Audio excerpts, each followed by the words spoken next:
This is a test. This station is conducting a test of the emergency broadcast system. This is only a test. James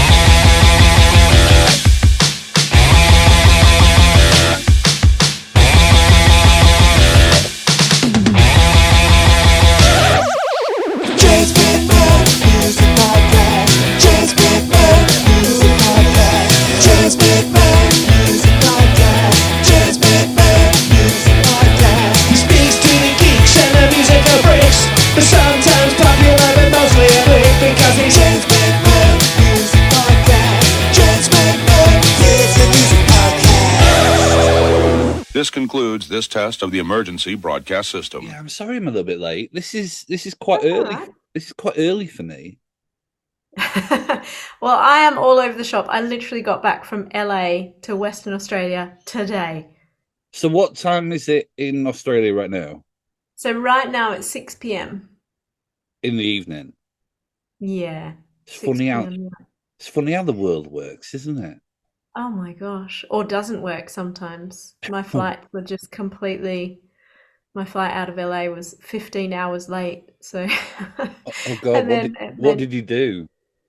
well, then I had to find a hotel in LA, and then it meant that the next day when I got my flight, I then was too late to catch my connecting flight from Sydney to Perth. So I then had to stay at a hotel in Sydney as well. So I don't know how many days I've spent now coming back, but all I know is that I'm quite happy to be out of LA airport. I think I spent something like 17 hours there What in the airport, like Tom in Hanks? the airport. Yeah. I think it is Tom. I think I've just spoiled that movie if anyone hasn't watched it. You do. I say this in the most polite possible way, but you do seem a little bit frazzled. Do I? Yeah, I'm mellow. Also, Western Australia is pretty cruisy, so Right. How long have probably you a been? combination. How long have you been back? I have been back a year and a bit now. Yeah. Oh, right. Okay. Yeah. Reading the press release, I thought it was maybe a bit more recent than that. Has it It been? feels very recent still, but yeah, it was the end of 2022.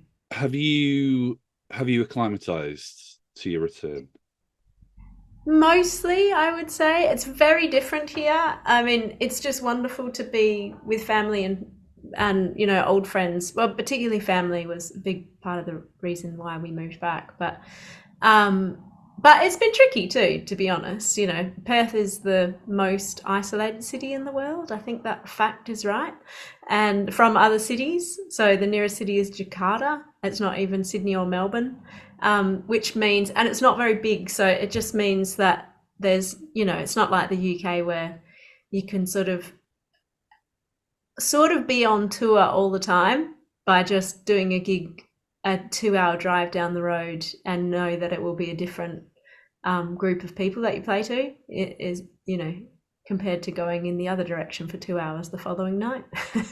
So whereas here it's very, it's a small scene. It's a great scene. There's some incredible music that comes out of here. Sleepy Jackson, Tame Impala, Stella Donnelly, Loads of stuff, Empire yeah. of the Sun. There's so much. The Waifs, John Butler, in the more roots vein. Oh, So it's nice. there's a lot of people around and doing exciting things, but it's just a lot smaller. So that's taken a little while to get used to, actually, just sort of not gigging all the time, actually, while we're back here. So, was you relocating? Was that on your mind when you were making this new record?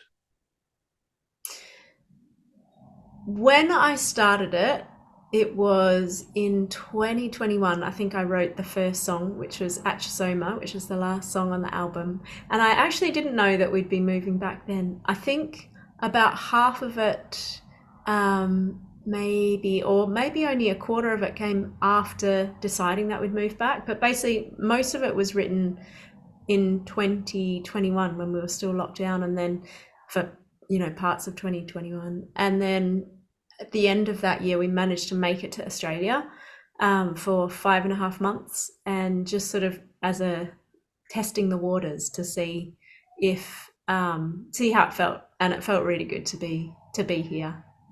So Yeah.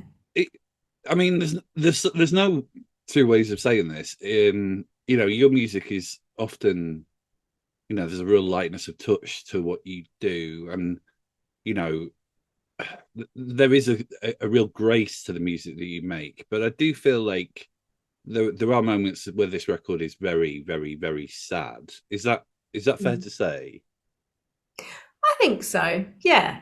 It was written, during quite a trying time. There was a lot of, isolation that people experienced, but I think more than that, sort of isolation, it does speak of grief, this album, in various ways. I mean, I think quite generally, the songs do, but they come from a personal place. But I think, realizing that is an experience that one can't avoid, moving through life. So they're sort of I would say it's quite an introspective album, just sort of, exploring the one's inner world and emotional sort of well-being, I suppose. But I also feel like, weirdly, it is, for me, it's political as well in some ways, because it's about compassion as well, and sort of encouraging slowness to listen, and sort of acquire a deeper understanding of a topic or a person or a viewpoint, things like that. But essentially kindness and compassion as well, and just sort of understanding that everybody has their own story and griefs and experiences, and so it's sort of very, sorry. No, it's fine. That sounds like it's coming from a very personal place. I feel like when Yeah. I feel like when I just described the record as sad, I feel like that was such basic music journalism criticism. I think I've sort of come to realize that an awful lot of sort of cultural commentary, it's a really new revelation, this, for me. I feel like a lot of it is about projection from the critic's own state of mind. So Yeah.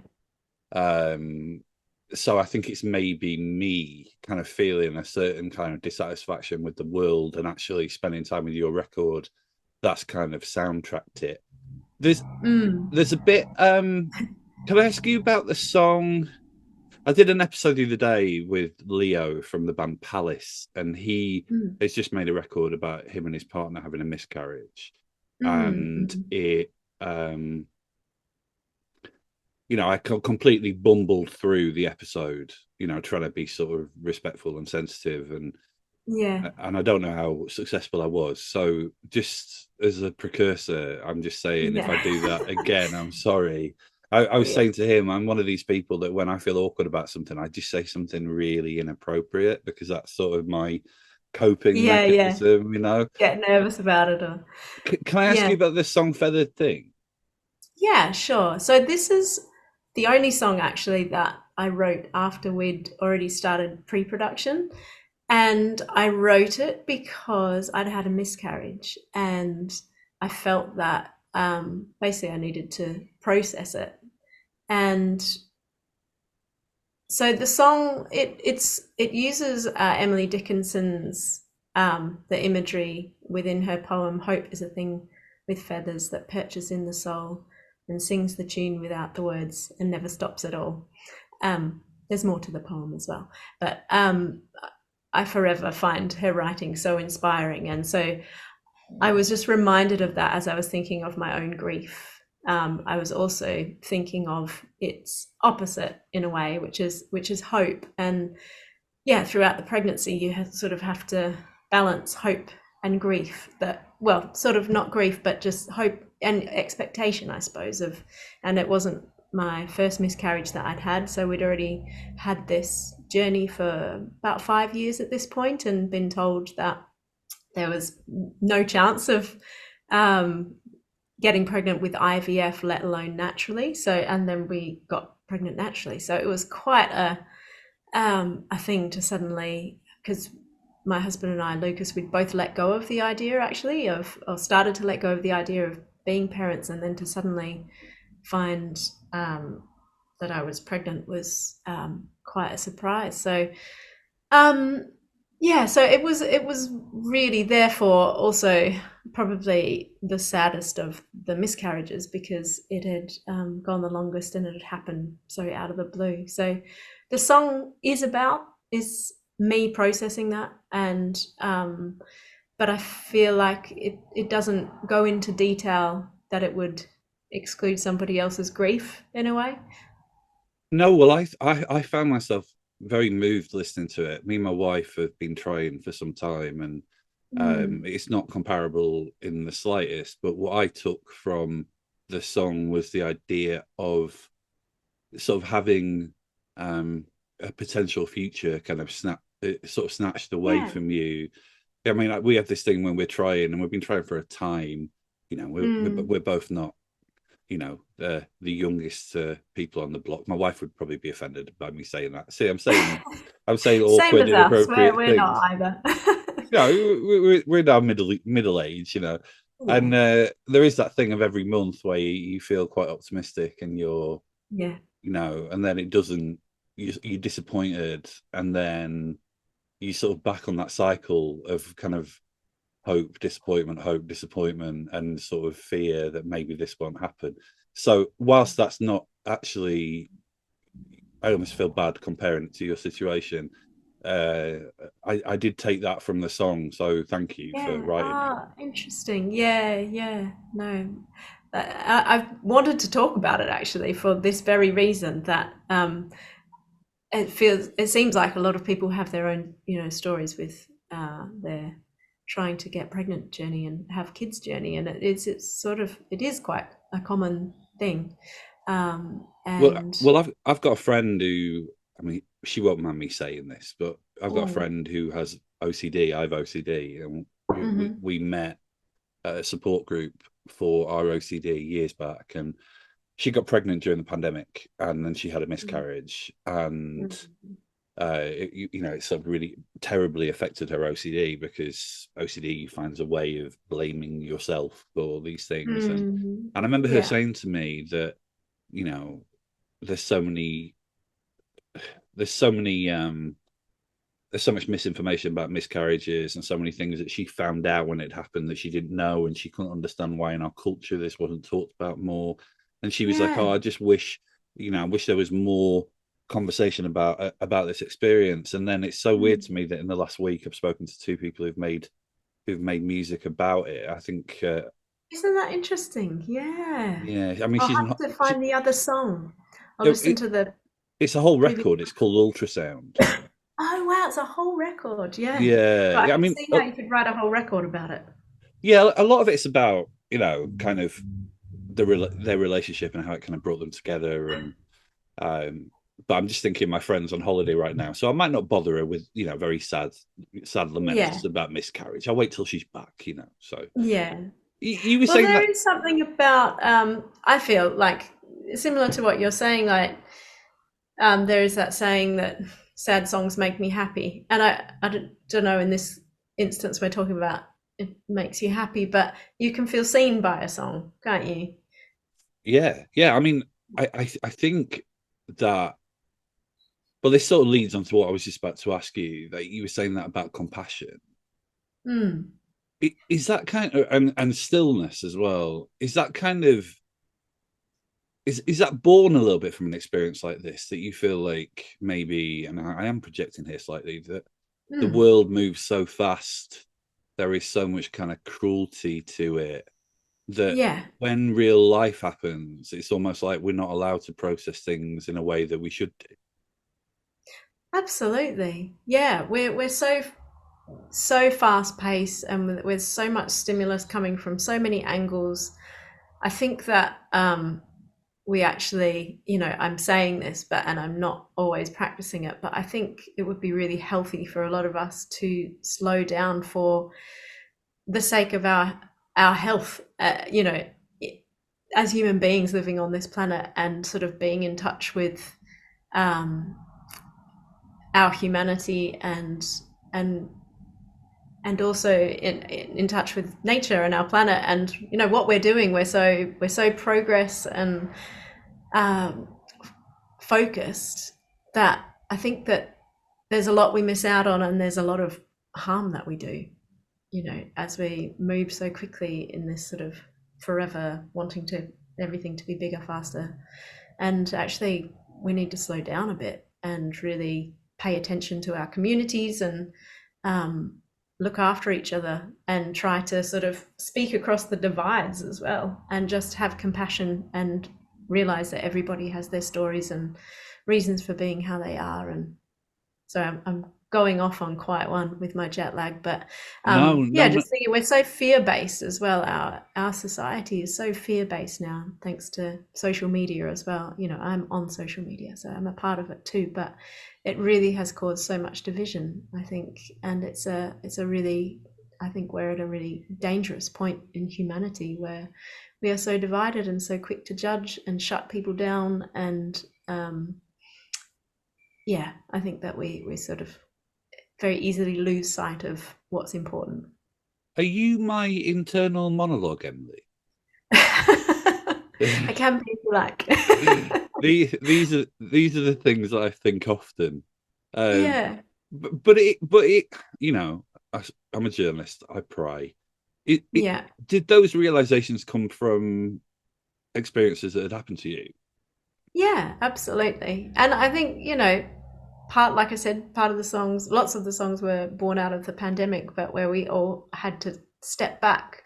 But also I realized that in stepping back, so many of, the points that I just talked about were instilled in me when I was growing up by my family and things like this. And so just sort of getting back in touch with those ideas and morals and ways of being. And like I said, I'm not able to practice it all the time, but I do feel like there's a lot of remembering that needs to happen, and just sort of holding those values at the forefront of decisions and actions and things. I sort of feel like people our age, I do feel like we grew up in quite a good era.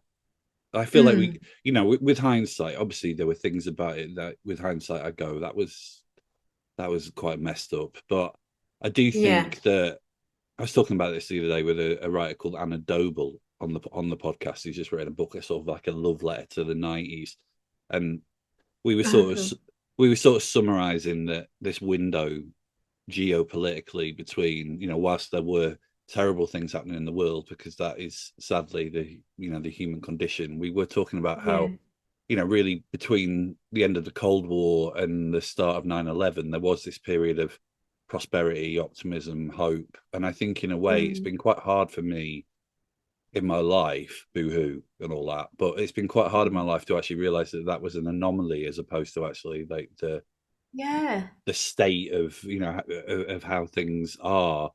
And it does sort of make me very sad that actually, as we were saying, we're gallivanting through middle age. It does make me feel sad that at some point there won't be people who remember the possibilities of that era. And actually that makes me feel really sad, because I actually think that sometimes if we could remember how we had things at that time, I mean, you can't undo the world, you can't turn the internet off, you can't turn social media off, but if we could remember a little bit more of what we had, then I wonder whether that there was an alternative, Yeah, absolutely. And I think it's also just awareness, because I think so much of what we do now is just unconscious. We're not even making the decisions. Our decisions are being made for us through the way that, definitely social media is set up and how addictive it is. And one of the songs on the record, Loneliness, that comes from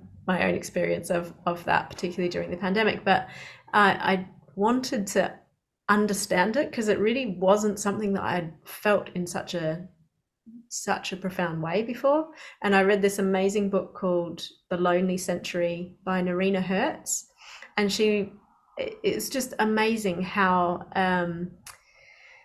what do they call it, hostile architecture and things like this that is being physically built into, like, parks, for instance, whereby benches are made so that they're not comfortable for homeless people to sleep on, but therefore it means also, as well as them not being able to have a sleep, you know, an elderly person who wants to sit down and maybe have a chat with somebody, or, you know, take a moment and see if they can interact with somebody, they're not able to sit on it. And then Narina talks about as well that the loneliest group in our society is no longer elderly people, although they are still, you know, a lot of people isolated and lonely, but it's teenagers, and that comes from social media and being able to see what all their peers are up to all the time, but maybe they're not participating in that thing, they didn't get invited to that thing, or, you know, this obsession with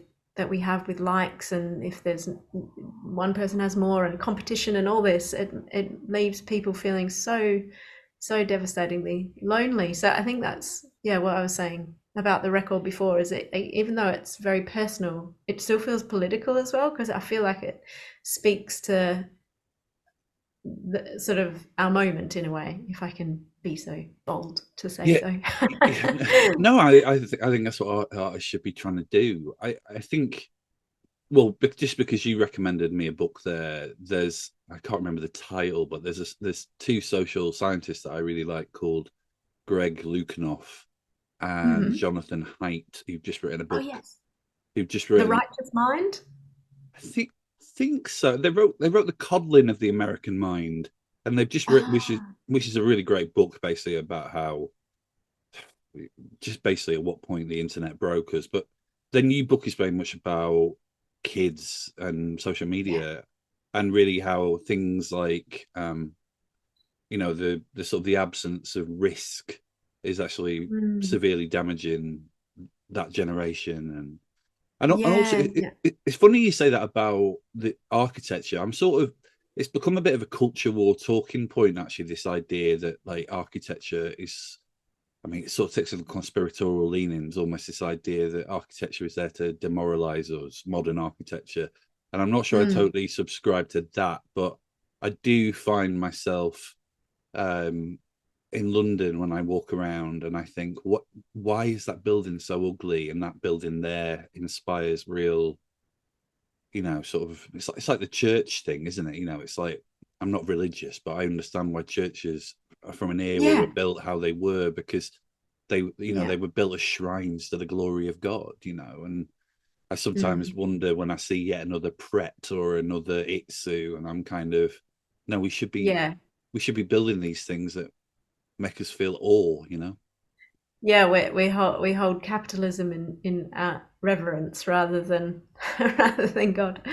Yeah, you like I say, what was the word you used? The word compassion. I always use the word empathy. I guess I think that if we put a whole lot more empathy in the world, or, you know, compassion as you say it, but also it sort of ties in with the title of the record, "Fragile as Humans." That is the title, right? It's not just It a is, song. Yeah, good. Yeah. But confirming something I should have known. You got it right. Yeah.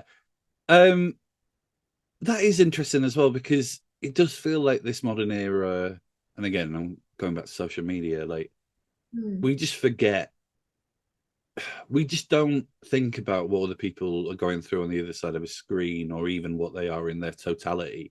And I can speak from personal experience there. I've had a few dog piles on Twitter that have really, really rocked me at certain points. And, you know, getting screamed at by some kind of like faceless egg. And kind of like, you've got no idea what's going on this end right now, and maybe you don't care, but I think it would be harder for you to do it if you actually could see what's going on this end. Is that sort of what you're trying to say? Well, with, I think the title of the album and that song, that definitely, it ties into all the themes basically on the album. But yes, that's what I'm trying to say, I think, in terms of compassion and nuance as well, and holding complexity, and being able to sit in discomfort and not immediately sort of rush to judge or comment, or, you know, just taking a step back for a moment, and that thing of realizing that there is somebody, certainly on the end of social media, there's somebody on that other end, and they have their reasons for being how they are, having their viewpoints, and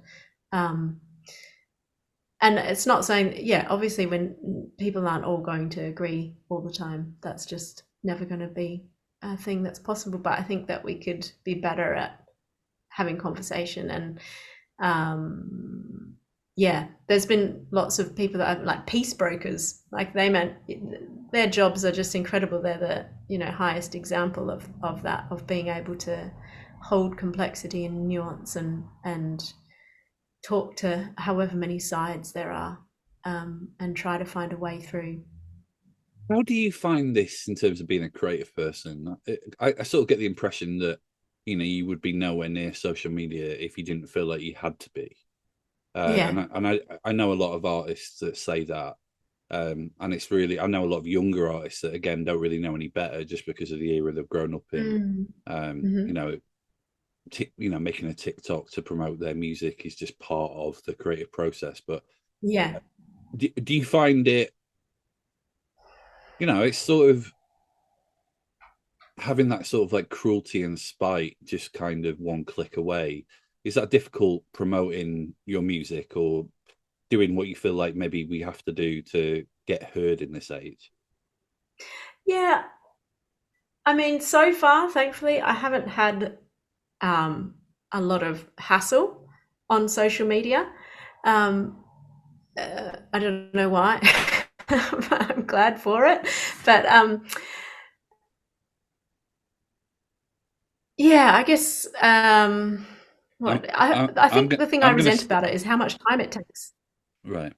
I'm going to start later. I'm going to say I'm going to start a pylon. I'm going to say Emily Barker. She smells of. But you don't know because you're in the UK. I'm just going to make up some generic Australian food products. Emily Barker. She smells of Vegemite, and see if that takes off. Oh, Vegemite. That's good. I'm going to retweet that. Yeah. I think the part that I resent about it is that it is just so time consuming, and there's so many different platforms now. So it's sort of like, I don't think you have to be on it, but you do feel like you should be on it, and across everything, and all the sort of suggestions and recommendations for how to do each thing change. I'm just going to shut the door because my dog's whimpering because my husband's just come back from a cycle. 1 second. Okay. Do you like a dog on the podcast? She's so sweet. It just takes a long time, but you know what?